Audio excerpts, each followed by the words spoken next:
ഇന്ന് പെരുന്നാൾ ദിനത്തിൽ വളരെ ഉത്കണ്ഠയോടെയും വേദനയോടെയുമാണ് ഈ മിഡിൽ ഈസ്റ്റിലെ ഒരുപാട് മനുഷ്യർ കഴിഞ്ഞുകൂടുന്നത്. ഈ മിഡിൽ ഈസ്റ്റ് എന്ന് പറയുന്നത് നമ്മുടെ നാടിനെ സംബന്ധിച്ചിടത്തോളം നമ്മുടെ മുറ്റം പോലെയാണ്. ശരീരഭാഗത്തോട് ഉപമിച്ചാൽ നമ്മുടെ ഹൃദയം പോലെയും. അവിടുത്തെ ജീവിക്കുന്ന ഓരോരുത്തരും നമ്മുടെ ബന്ധുക്കളായവരും സുഹൃത്തുക്കളായവരും സ്നേഹിതരായവരും ഒരിക്കൽ കണ്ടവരും ഒത്തിരി കണ്ടവരുമായ ഒട്ടേറെ മനുഷ്യരുടെ ജീവിതം, അവരുടെ ഉപജീവന മാർഗം, അവരുടെ കുടുംബം, അവരുടെ തൊഴിൽ, അതുകൊണ്ട് ഇവിടെ നോമ്പ് ആഘോഷിക്കുന്ന, പെരുന്നാൾ ആഘോഷിക്കുന്ന അല്ലെങ്കിൽ ഇനിയുള്ള ദിവസം ജീവിക്കേണ്ട മനുഷ്യരുടെ വേദനകൾ ഇതെല്ലാം ഓർമ്മയിലുണ്ട്. സ്നേഹത്തോടെ അതിനെ ചേർത്ത് പിടിക്കുന്ന അവിടുത്തെ ഭരണാധികാരികളുടെ നന്മ ഓർമ്മയിലുണ്ട്. ഒരു ആളിന് പോലും പരിക്ക് പറ്റി ആശുപത്രിയിലാകുമ്പോൾ അവിടെ വന്ന് അവരെ ചുംബനം നൽകുന്ന ആ നാടിൻ്റെ നായകരുടെ സ്നേഹത്തെയും ഇഷ്ടത്തെയും കുറിച്ചൊക്കെ നല്ല ഓർമ്മയുണ്ട്. അതെല്ലാം അങ്ങനെ തന്നെ ആയിരിക്കട്ടെ എന്ന് ആത്മാർത്ഥമായി പ്രാർത്ഥിക്കുകയും ചെയ്യുന്നു.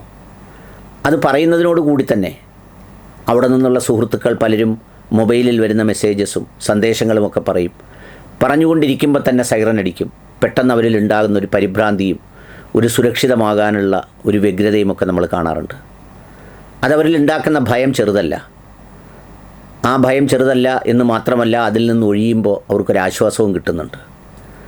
ഈ ഭയവും അതില്ലാതാകലുമൊക്കെ നടക്കുമ്പോഴും ബലിഷ്ഠമായ ഒരു ഭരണകൂടം ആ നാട്ടിലുണ്ട്. അവിടേക്ക് ആക്രമിക്കാൻ വരുന്നത് ഭാരിച്ച വിമാനങ്ങളൊന്നുമല്ല, മറിച്ച് വെറും ഡ്രോണുകളാണ്. അതിൻ്റെ ചിന്നിച്ചിതറുന്ന കഷ്ണങ്ങളാണ് ഇതൊക്കെ സംഭവിക്കുന്നത്. ബാലിസ്റ്റിക് മിസൈലൊക്കെ പ്രയോഗിച്ചത് കഴിഞ്ഞ ദിവസം എവിടെയോ ഈ റിഫൈനറികളിലോ മറ്റോ ഒക്കെയാണ്. ശക്തമായ പ്രഹരമൊന്നും ഉണ്ടായിട്ടില്ല. പക്ഷെ അത് നിങ്ങൾ അനുഭവിക്കുമ്പോൾ, നമ്മളൊന്നാകെ അതിൽ വേദനിക്കുമ്പോൾ ഓർക്കണ്ടേ ഫലസ്തീനെക്കുറിച്ച്? സൈറനില്ല അവിടെ നിർത്തിയിട്ട് പോകുന്ന കുട്ടി, പുറത്തേക്കിറങ്ങുന്ന അമ്മ തിരിച്ചു വരുമ്പോൾ ആ കുട്ടി നിന്ന സ്ഥലം ഒരു ഗർത്തമായിരിക്കും.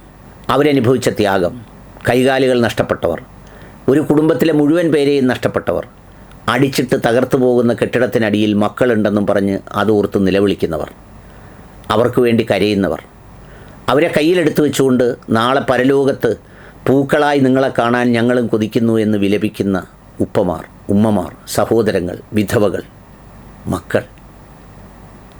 ആ കാഴ്ചകളുടെ നൊമ്പരം ഇന്ന് വേദനിക്കുന്ന നാടുകളുടെ ഭരണാധികാരികൾ എത്രമേൽ ആത്മാർത്ഥമായി ഓർത്തു എന്നൊരു പ്രസക്തമായ ചോദ്യമുണ്ട്.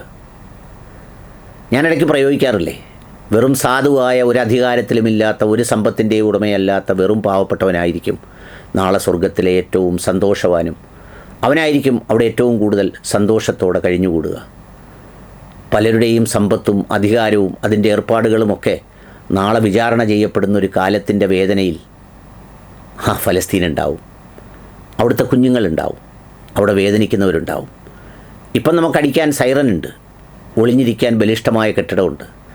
പ്രദേശത്ത് നോക്കി നിൽക്കേ വന്ന് ഭീകരമായ ആക്രമണം നടത്തി മടങ്ങിപ്പോകുന്ന ആ ലോക ക്രിമിനലുകൾക്ക് പരമദാനി വിളിച്ചു കൊടുക്കുമ്പോൾ പടച്ചവൻ വിടുവോ വെറുതെ നമ്മളെയൊക്കെ?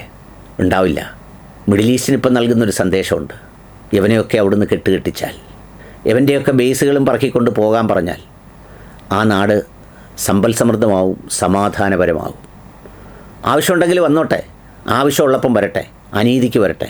ഇത് ലോകത്ത് മുഴുവൻ അനീതി കാണിക്കാനായി ഗുണ്ടകൾ കിഴിപ്പിടം നൽകുന്നത് പോലെ താവളം നൽകുന്ന ആ ഏർപ്പാടുകളൊക്കെയും പുനർവിചിന്തനം നടത്തേണ്ട സമയമായിട്ടിരിക്കുന്നു. ഒമാനും ഇപ്പം ഖത്തറും പറഞ്ഞു, ഉറക്കെ പറഞ്ഞു, ഇതിൽ അനീതി, ഇത് മുതലാക്കുന്നത് ഇസ്രയേലാണ്, ഇതിൻ്റെ പിന്നിൽ ഇസ്രയേലാണ്, ഇതിൻ്റെ പിന്നിൽ ഇസ്രയേലാണ്. ഇത് 1000 തവണ 1,00,000 തവണ ഫലസ്തീനിലെ കുഞ്ഞുങ്ങൾ നിലവിളിച്ചുകൊണ്ട് പറഞ്ഞിട്ട് ആര് കേട്ടു? മനുഷ്യരാരും അധികം കേട്ടില്ല. അള്ള കേട്ടു. അലല്ല ഒടേ തമ്പുരാൻ എല്ലാവർക്കും ഉള്ളതുപോലെ പക്ഷാപാതിത്വമില്ലാതെ എല്ലാ മനുഷ്യരെയും നോക്കിക്കാണുന്നവൻ. അവൻ വിളി കേട്ടു. ആ വിളിയുടെ ഉത്തരം കൂടിയുണ്ട് ഇതിലെ ചില വേദനകൾക്ക്. പറഞ്ഞു എന്നേ ഉള്ളൂ. ബാക്കി നിങ്ങൾ ഓർത്തോളൂ, ചിന്തിച്ചോളൂ.